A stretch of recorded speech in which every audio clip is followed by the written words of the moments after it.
É possível perder a salvação? Nesse vídeo eu não vou falar nem de calvinismo nem de arminianismo. Eu quero saber o que a Bíblia me ensina sobre isso. O ser humano que é salvo, antes estava morto em seus delitos e pecados e por causa da graça, mediante a fé, foi salvo, não por obras. A partir desse momento, a Bíblia mostra que estamos em uma aliança com Deus e é o próprio Deus que nos faz andar segundo os seus propósitos. No cremos, também recebemos o Espírito Santo e ele é o penhor, a garantia de que chegaremos naquele grande dia salvos. Uma vez salvos, somos ovelhas do Senhor Jesus Cristo e ele mesmo disse que estamos nas mãos dele e que ninguém pode nos arrebatar de lá. Paulo disse que o próprio Jesus vai nos fazer irrepreensíveis até o dia de sua vinda. No livro de Judas vemos que Deus é completamente poderoso para nos livrar dos tropeços. A Bíblia diz que Deus nos chamou para a sua glória e por isso até o último dia ele vai nos aperfeiçoar, firmar, fortificar e também irá nos fundamentar. O apóstolo Paulo diz que nada poderá nos separar do amor de Deus que está em Cristo Jesus. A certeza da minha salvação vem porque ele opera em mim do início ao fim para tal. Se eu pudesse perder a salvação,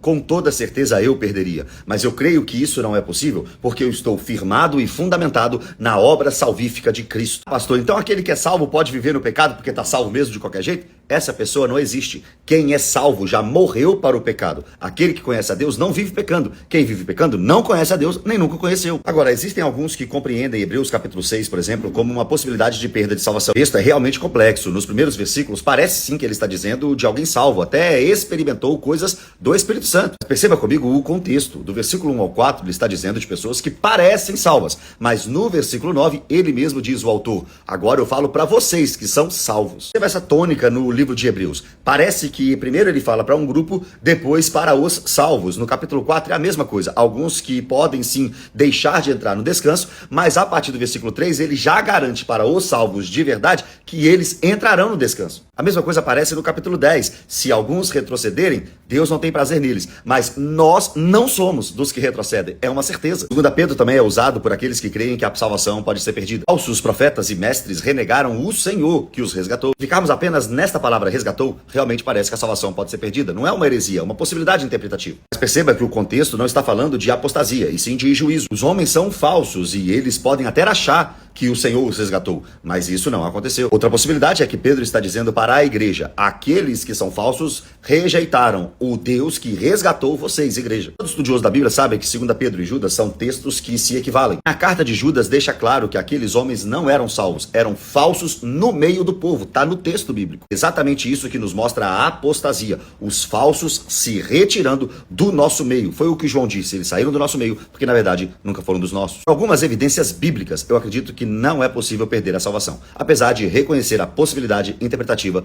do contrário. Deus abençoe vocês.